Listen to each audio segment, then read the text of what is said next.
constantly amaze me without Okay, how do we start this? Hi everyone, well, we're here again.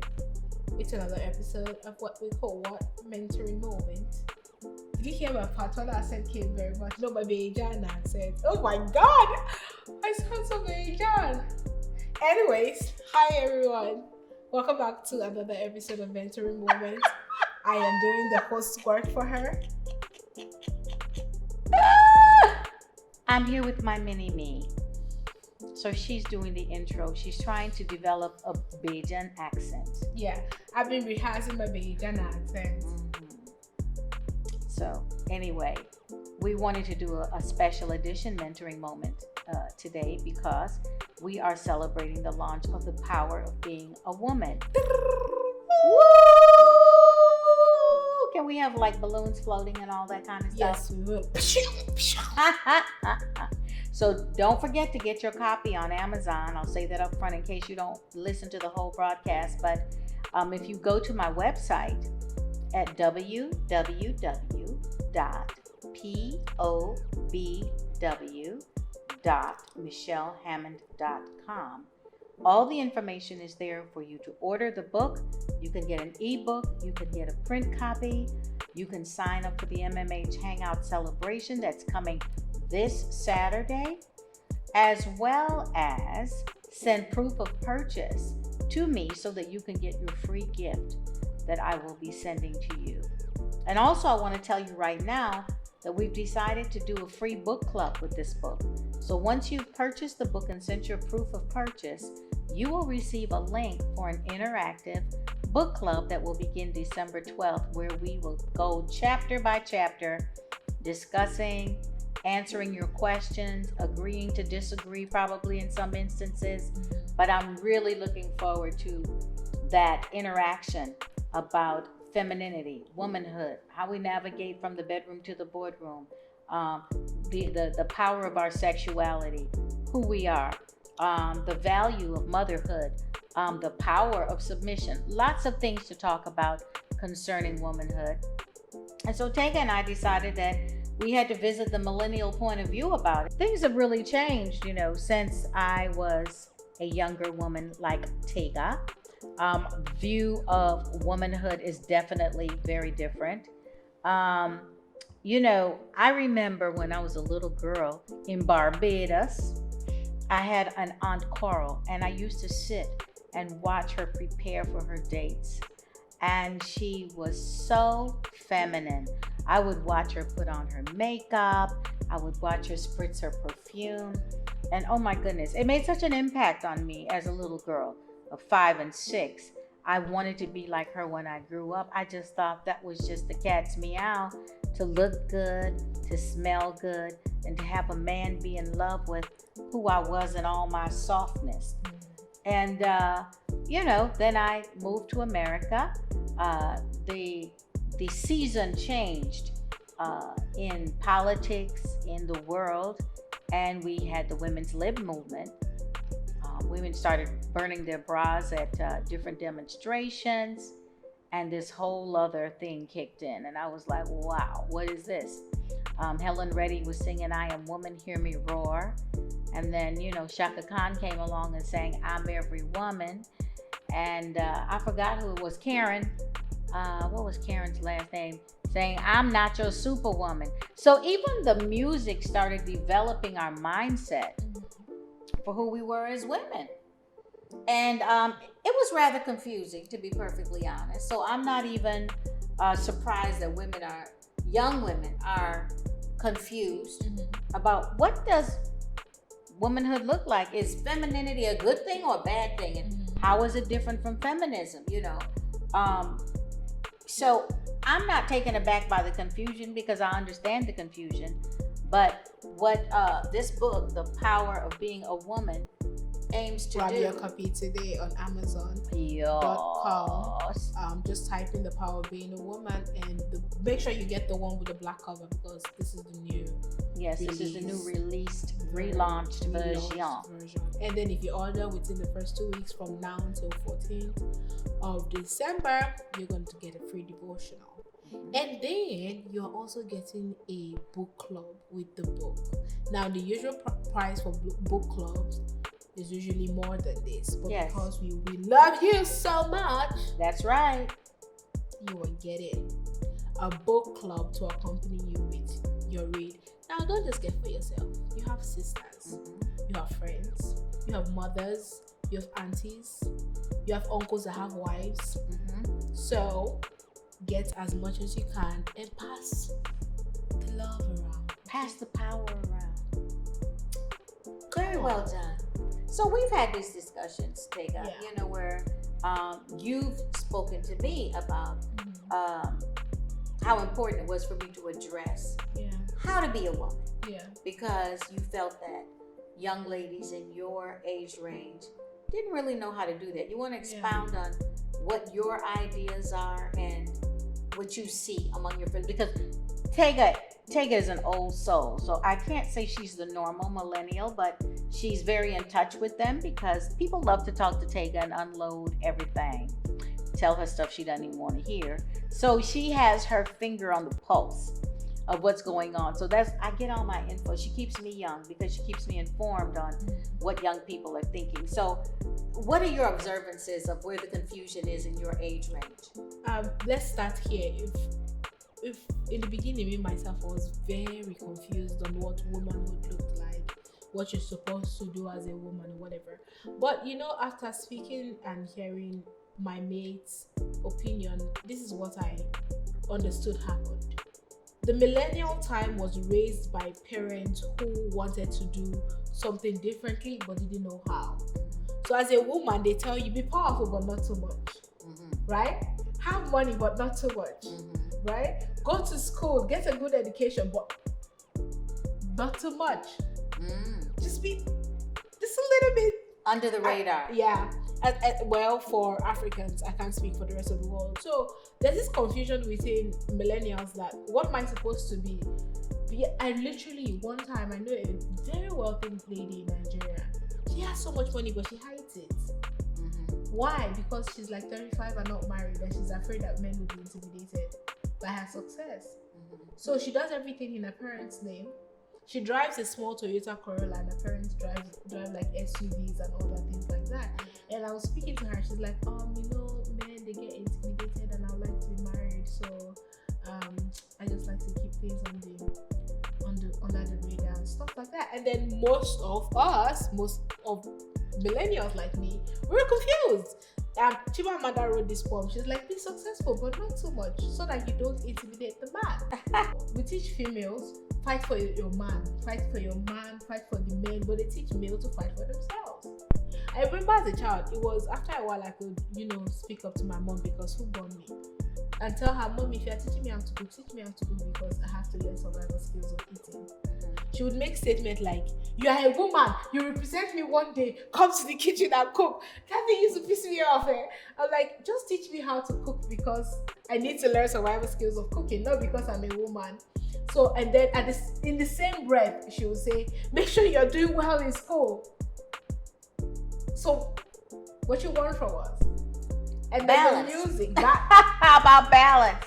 And then the music came along, and I cannot say because I listen to old school, but anyways, in my era, the sexiness came along. Those were like sexy TV sold. So all the ladies were shirtless and singing about how they were putting down on you. And twerking. And twerking is more, this new age millennial thing. Our time was more, boy band music, the Ashantis, the Jellos. I don't want no scrubs. Yeah, that was our time. Okay. That was our type of music that we're listening to. Claiming independence. Yes. Okay. Well, I think that probably what happened is the pressure of everything being man focused created a rebellion around that. Because am I living my life for a man, or am I living my life for me?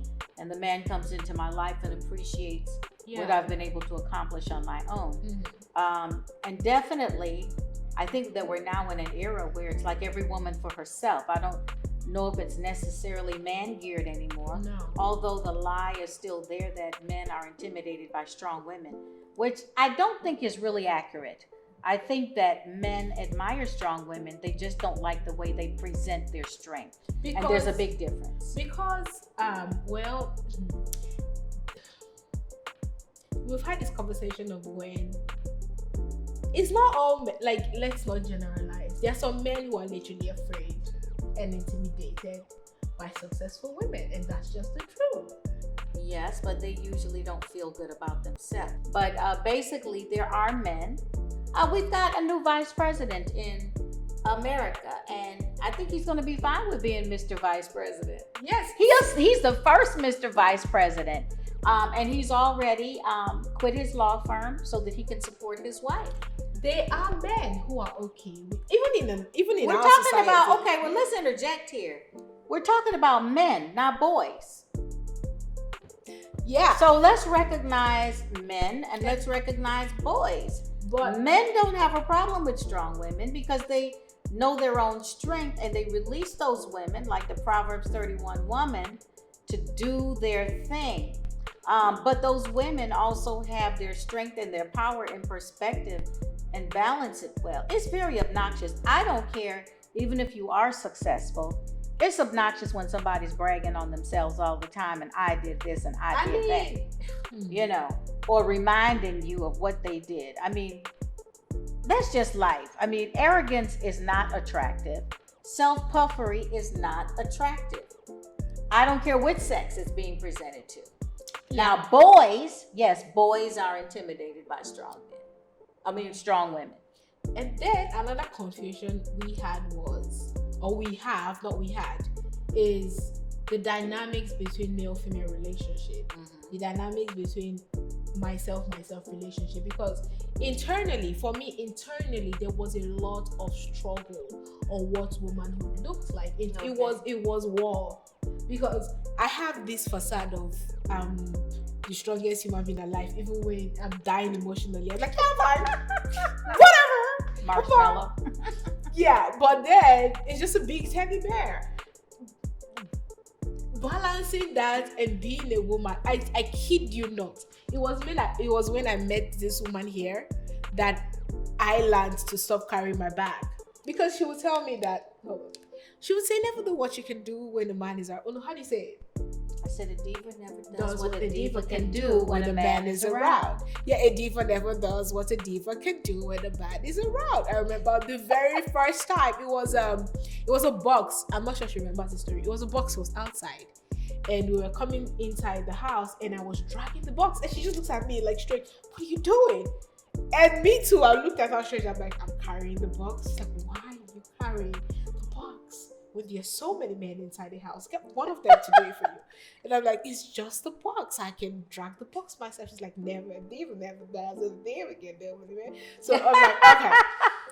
So I got in the house and I called the guys to carry the box. Right now in my life, I get so irritated when I see a man not carrying my bag or carrying the box. The other time we went out to speak somewhere and then I was dragging this box, there were men standing there.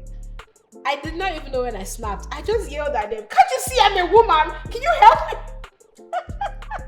But before I'd be like, "Oh, Okay, but now what's the feminine way to do what you just yes." said? That's what I'm Let's saying. model that. Let's balance. We are struggling with balance with ourselves, even outside of male-female relationship. What was the response when you said, "Can't you see I'm a woman?" And what happened? They cracked up laughing, and I started laughing. Anyways, I was in Nigeria. We have dry sense of humor, so they got what I was But saying. what would have happened if you had said, "Excuse me, young man, can you help me with this box?" Please help me with this box. It's so heavy. They would have broken their necks to help her. They did Because that. men live to be a woman's hero. If you don't remember anything else we talk about here, men are always looking for the opportunity to serve and to show off their masculinity by helping a woman. But we don't give them a lot of opportunities anymore because sisters are doing it for themselves. And it's not God's order or design. He actually created us as intellectually excellent and strong and powerful. but he made us physically a little weaker for a purpose, because the man's assignment was to protect, serve, and cover us. And we don't allow that to happen a lot. And it actually leads to men being confused as, well, what should I do? Because now, are you going to get offended if I open the door for you, if I pull the chair for you? I don't know what I should do and what I shouldn't do, because I've been taught one thing, but when I do it, somebody gets upset. And then if I don't do it, someone else gets upset. Yeah, men are at that point. I was going to say, especially my generation, men, they're like, I don't want to offend you if I do this for you now, because you people are throwing bras in public. Yeah. We don't know what to do again. There are jokes on social media that says, if we go out on date, we're splitting the bill. I don't want any problem for you to tell me that. You're not splitting the bill with me. Yeah, you are what? If you invite me to dinner, you're paying for it. But anyways, I want to say this here for younger women. I understand the mentality of saying, but why would you say that? We were created weaker for a purpose or whatever. But think of it this way. What would you rather? Would you rather be taken care of? I wouldn't want a man's job. Or the man's job? I mean, what's so terrible? What is so horrible about being helped? Yeah. What is so wrong about that? And I'm saying this as somebody who was you. I mean, who lived your life of, I can do bad or by myself. That's a song. Even scripturally, I can do all things through Christ who strengthens me, which suggests that assistance is needed, that we were not created to do anything on our own, not even spiritually. So if you first natural, then spiritual, the natural always mirrors the spiritual. So if we need assistance spiritually, in order for it to manifest naturally, we also need natural help. Yeah. And God has set up the system because he thinks women are so special, so unique, so to be treasured. He made us the way he made us so that men would do the right thing by us and take care of us. Okay, now, this book that you have written flies in the face of feminism. But here is the thing, it doesn't. The feminine movement, it really doesn't. If you're a feminist, please listen to me. The feminist movement started off for women to be treated properly in the workplace. Equally, properly means the workplace. So don't think I don't know what I'm doing because I'm a woman intellectually. Or don't think I don't deserve that much pay because I'm a woman. Even today, my cousin told me that she can't get pregnant now because she's going to go to South Africa for training. And if she gets pregnant, they would not make her go. And I said, is it corona that you have? Why are they not going to make you go because you're pregnant? Is it disease? You can't work with pregnancy. So those type of things, that's why the feminist movement started, which in all honesty is right and is true. I stand for that every single day. You will not treat me differently because I'm a woman. Right? And then we used to do oversabi. Oversabi means we do too much. Millennials came and now added salt on top of the original arrangement of what feminism was. Don't do this for me. Don't carry back for me. I could do the and that's masculine energy. Yeah, and masculine energy in a woman repels masculine men. So maybe in the beginning of the feminist movement, they were, and I get it, because pent up anger and whatever women were feeling, frustration at the time, didn't make them pass their message correctly. And women, we can't be emotional. So like relating all those type of things I get it can turn off people to say, I don't want to listen anymore. I mean, I understand it. But then again, if this Power Being a Woman book, which you should get on Amazon today, right now, you can get the print copy and you can get the ebook on Kindle on Amazon right now. Please buy some for your friends, your family, and your loved ones. Written by the best-selling author McKinney Hammond, who have written over 40 books and sold over 2 million copies worldwide. She is world-renowned and everything, and she's giving you a new book which you need in your life right now. Thank you very much. Wow. So, get the book. It doesn't fly in the face of feminism.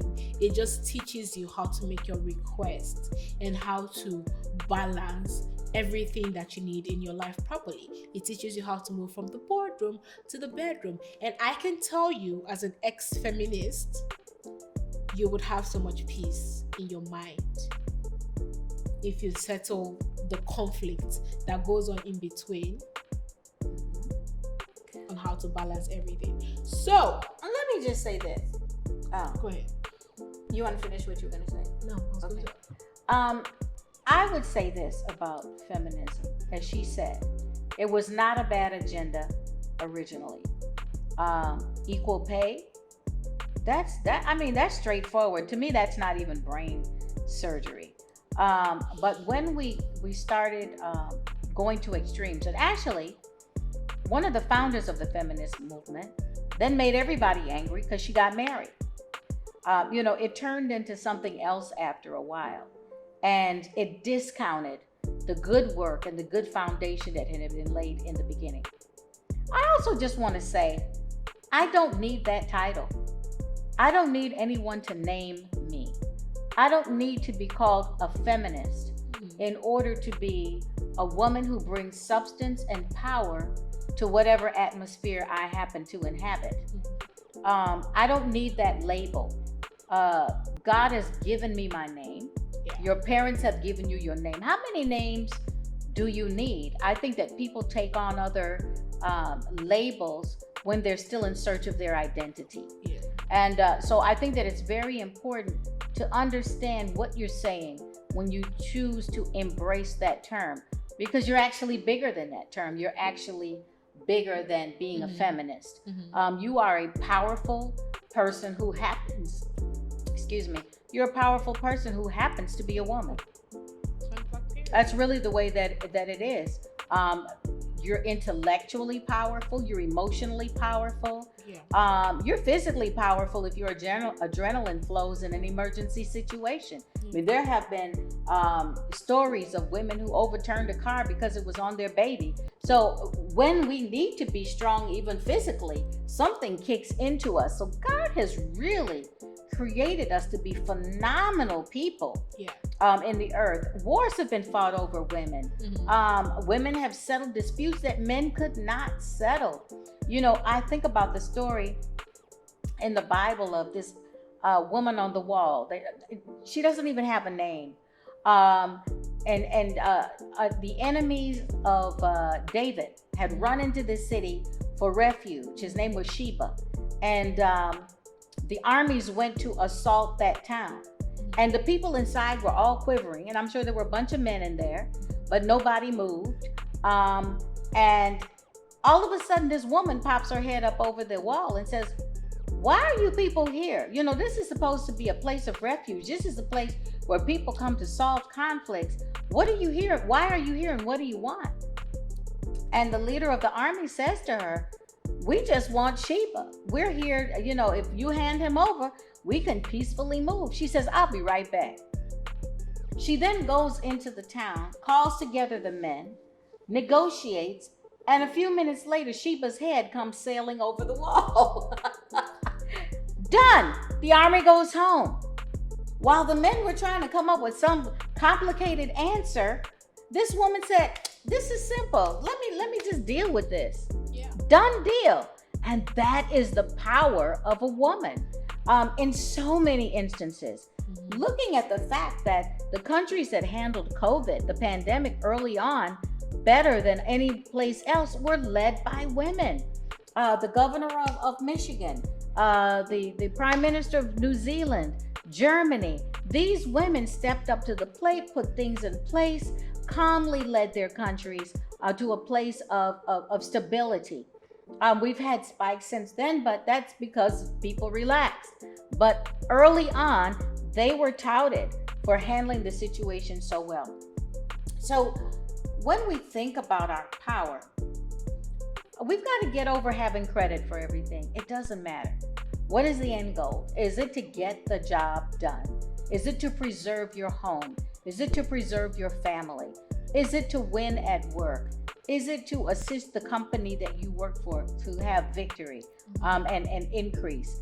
Whatever the end goal is, you know what you did. Does everybody? We've gotten into a society now where our ego is involved in everything. And so it's all about who gets the credit. But is it really? Because the people who are, I call them stealth bombers. You don't see them, but you feel their power. You feel the attack. Yeah. You see the devastation that they wreak, and you never saw them. We get to be stealth bombers. And it also is interesting to note that God has his way of rewarding us. This is what we do secretly. He rewards openly.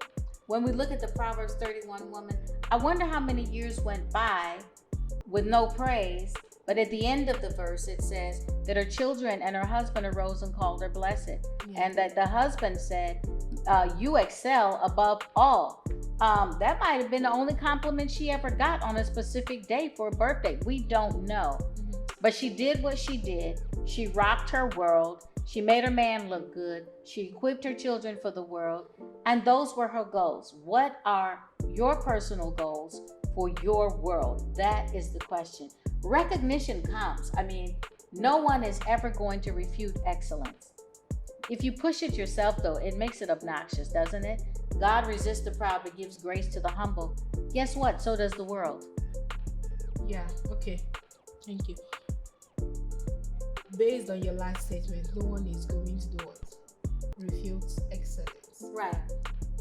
I don't want us to dismiss that people go through stuff because they are women in different areas of their life. It is very prominent, especially if you're in the African society, even the world at large. Yeah, even America. It is very, we are not dismissing your feelings. We are not dismissing that things happen to your people, behave certain way to you because of that. Even if you are excellent, there are people who go through things like that, and I want you to address that, because that's one thing millennials struggle with. Yeah, you say this, yeah, you say that, but it's still happening though. Mm-hmm. I know people who it has happened to so many times, even when they are excellent. So how would you address that? How would you tell the person to handle that situation? Well, there are a couple of different options. There are some atmospheres that you're in based on those people's limitations. They will limit you. Mm-hmm. So you have to be able to recognize the source of where the limitation is coming from. Those are not wars that you fight. You recognize them. So, as I was saying, moving from where you're tolerated to where you're celebrated. I think that we as women always have to remember that we do have options. There are situations in life where we make ourselves prisoners, but it's not necessarily so. Mm-hmm. So I would say that the first thing is always examine your options. Also, examine your approach. Sometimes the resistance is based on how you carry yourself or how you're presenting what you're presenting. Mm-hmm. So it's also I had a situation, now this was a situation where I had a woman boss, and she just decided she didn't like me. Oh, we'll get there. This is stage by stage. We have women to woman power struggle. But I'm bringing this. Women, I got you. I'm bringing this up because she wasn't the issue. I was the issue. Mm-hmm. And literally when I prayed about it, God said, will you give her the respect she's due and submit? Mm-hmm. And so when I changed my approach, her approach changed. Mm-hmm. Her response to me changed. And someone who did not like me went to celebrating me by the time I left the company. The other thing is that we are living in a world of sin. Yeah. Sin perverts mindsets. It perverts people's reactions, responses, and how they deal with us. So part of it has to be very prayerful in asking God, how do I navigate through this situation? If the option is not available to me in that moment, how do I navigate so that I still win? And sometimes our internal wins will be bigger than our external wins. Mm-hmm. So you know your power. You know what you bring to the party. You know your giftings. Don't ever let anyone make you question yourself in that regard. Mm-hmm. Pick a different end goal. The praise might never come from that person. The compensation you want might never come from that person. but use it as a stepping stone, because that's not the last stop. It's never the last stop where you are. So use that situation as training for where you're going. Enlarge your vision of where you can be, and keep your eye on the prize so that you don't get hung up over here. Does that make sense? Yeah. Because some people, they're going to be who they are. You can't change that. Mm-hmm. But check yourself before you wreck yourself. Yeah. Examine your options, okay? And then move to the next vision in your mind, in your heart. I'm going to add one more caveat. Okay. Sometimes God will shut someone down in your environment because He's actually trying to push you out and take you someplace else. And if you got comfortable there, you would never stretch and go to that next level that He's designed for you. Yeah. And then I just want to also add to this, as a millennial, not everybody's fighting with you. Not everybody is your hater. Sometimes you are just wrong and they're trying to correct you. It's not like you have haters. Not everybody. Don't enter the situation thinking, I'm strong, I'm going to show myself before they try to deal. No. Some men are not even thinking about that one. And if they say something to you, it's not because you're a woman, it's just because you're probably nasty, or you did not do what they wanted you to do correctly. And take correction, and don't think it's this dynamic that they're trying to That's a good point. I think there's two things you said that I want to enlarge on quickly. One is red car syndrome. Mm-hmm. You look for a fight, you'll find a fight. You're looking for trouble, you'll come to the right place. Yeah. So let's not look for trouble, because we attract what we envision. Okay. Yeah. So that's very important. Don't come in with the chip on your shoulder. That way, no one will have to knock it off. So take that, and then also, let me tell you this story. When I was in undergrad uni, that was my strong feminine phase, man. Like, people had to even go. My cousin used to teach in, he still teaches in this high school that was very popular. So most of the boys from that high school came to the uni I went to. My cousin had to call me to say, Tega, smile. I said, what do you mean smile? She said the boys are complaining that you're not even smiling when you're going to class. I was like, why should I smile? And then the owner of my smile? So one of the guys, one time I had a house party. I was always having a house party. So I had a house party, and then another female friend of mine invited him to my house party. And he was like, wow, so you are this friendly and this jovial. I was like, what do you mean? It's like, when you're walking to school, it's like, don't even talk to me. I literally used to tell guys, wow, you have the boldness to talk to me. I did. He was so shocked that I was literally, because I amused myself and I did things. He's like two completely different people from the perspective people had about me.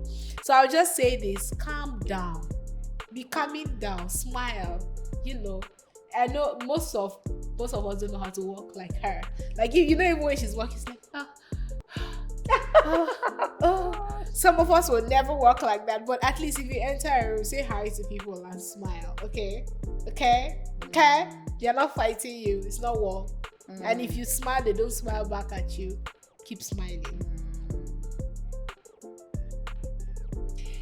Moving on, we talk about something else, because we have this woman-to-woman dynamic now. And in the book, one of the chapters in the book is called "It's a Sister Thing." I think it's chapter something. You have to get the book so that you will know what chapter it is. It's on Amazon. You can pre-order it, both on ebook and in print. Okay. I'm trying to do this ad. It's on Amazon. You can get it in print copy and also in ebook. I would like you to buy it for your family and friends this Christmas as Christmas gift, and send your proof of copy. Go to pobw.michellehammond.com and we will add you to the book club, and then you will get your free devotional. Thank you very much. So in this book, It's a Sister Thing. We're talking about It's a Sister Thing. I can't relate to when women have female struggles or friends. I don't know what that sounds like. I've never experienced such a horrible friendship with another woman. A lot of women have A lot, experienced yeah, that. they are burnt. I'm like, when I hear these stories that When they I was in college, I had a couple of instances where I was betrayed by female friends, and it was very off-putting. But I got past that, and I have really rich, amazing friends now. So why do you think that I've never experienced it? Why do you think some women have this horrible? Why are women horrible towards each other as well? Well, competition, low self-esteem. Usually, when there's trouble between women, there's a man in the mix somewhere. And we talk about money, that more man in the book. in the mix. Yeah. Or a position of some sort. There is an end goal that both women want. And if, depending on those people's character, some people bend to all-time lows to get what they want in life. And then usually there's one person in the equation who's got a pure heart. The other one has a corrupted heart. Mm-hmm. And, we all see things not as they are, but as we are. Yeah. So the pure person expects everybody else to be pure. Yeah. So it's not so much what a person does, but your expectation that ends up getting you in trouble with people. But I think that as we mature, we begin to become more discerning about the character of people. Sometimes they can fool you for a minute, but for the most part, your radar can start to pick up who are good people to add to your life, who are friends, who are associates. I remember Creflo Dollar said many years ago, there are 3 types of friends: outer court friends, inner court friends, and holy of holies. And you have to be very clear on who those people are. I'm blessed to have had long friendships, friends for over 20 and 30 years. We know one another. We've been through things. We've been time tested, tried in the fire, financial loss, men dying, being hurt, you name it, illness, unemployment, homelessness, misunderstandings, you name it, we've been through it. So, when you go through some stuff with people, those are the friendships that stick and stay. The ones that you really had any trials, may become questionable until something really happens. So, it's really important that you be discerning and be the friend you want to have. Let's talk about the root of some of this conflict that women have with each other. And I think that sometimes it stems from, so if you see another woman that has done something to you or betrayed you, it's more about her than you. Yeah, definitely. Most of the time and then again, you have to go through the programming. That is why you should get the book, The Power of Being a Woman. I think they got it, Tega. I just want to but we're not going to tell you any more about that, because you have to go through the programming of your mindset. Sometimes, even growing up, it never happened in my household, but you would go to people's household where you can hear in the same breath that their mother finished talking to their friend, bye. She should talk trash about the woman. And these are things that you instill. And then you learn to start talking trash about other women. Also, in society, you will never, they'll go back and forth, but you will never see 2 men tear their brow on street fighting over a woman. I've never seen it. No, they had on guard swords. They made it formal. Let's go. But you're right. There's a mindset that needs to shift. And as we wrap this up, I'll just say that God had an original intent for women. And when we know that and we embrace it and we celebrate it, it takes a lot of the burden off of what we call this struggle of womanhood. Because He didn't create it to be a struggle. He created us to be intrinsically powerful, to have a sense of knowledge of it, and also how to use our power well. Power can be used well and it can be abused. And we've seen both sides of that coin.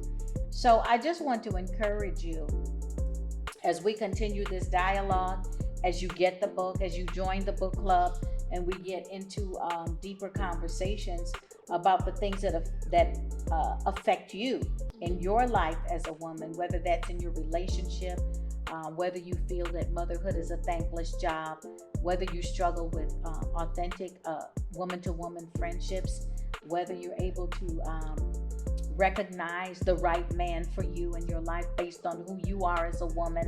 The struggle with submission, what's that all about? What does God really say about it? Putting all these things in perspective, I think is critical in this hour because of where we're headed as women individually as well as collectively. Women are rising in government, they're rising in businesses. The millennial force is going to be a force to be reckoned with. They're going to be shifting and changing the world. And we've got Gen Xers and Zers coming up as well. They're creating a new normal of what woman looks like. So it's very important for us to get back to our roots, get back to basics, rediscover those fundamental things that are grounding and empowering about ourselves so that we wear our power well and get the results that we want. Amazon women eventually became extinct because even they didn't realize that they actually needed men in order to reproduce. So it's very important that we take the time to recenter ourselves at this very critical hour in history before we move forward. So I hope that you will get the book, that you'll become a part of the book club. I will say this about the MMH tribe that is growing. We started off with hangouts during the pandemic, and people started forming community amongst themselves because we did breakout rooms where people got to meet one another. They started contacting one another. We created a book club with my 2 novels that I have. Those women became a community. They've got their own WhatsApp thread where they bless each other, pray for each other, support each other through life now, beyond the book club. So I will say that Red Car Syndrome for me is attracting quality women who are really authentic, who are not afraid of being transparent, who celebrate being able to support one another. It's created a safe space for women who really want to have good, solid relationships. So I really want to encourage you to get involved.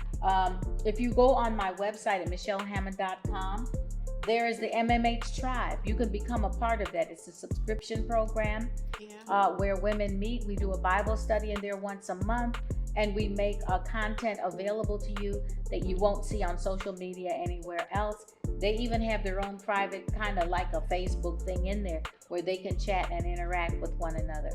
So there's a lot going on when you decide to invest yourself by getting the book, joining the book club, attending the celebration this Saturday. All the information will be in the chat for you. Make sure that you get involved. Make sure you get the book. Make sure that you do you and do you well. Because guess what? You are powerful. Just like that.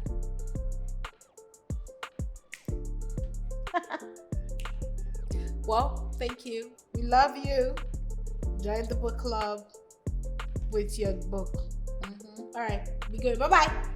Go leave our room. Go. Why are you still here? Oh yes, you're here because you have to subscribe to the YouTube channel. Right, and share with other people and like and leave a comment. Yeah. All of those things help and sow money into this ministry. Yeah. That's how we survive. So, I'm just gonna put it out there because people always say, how come you never ask for donations? I hate asking for anything.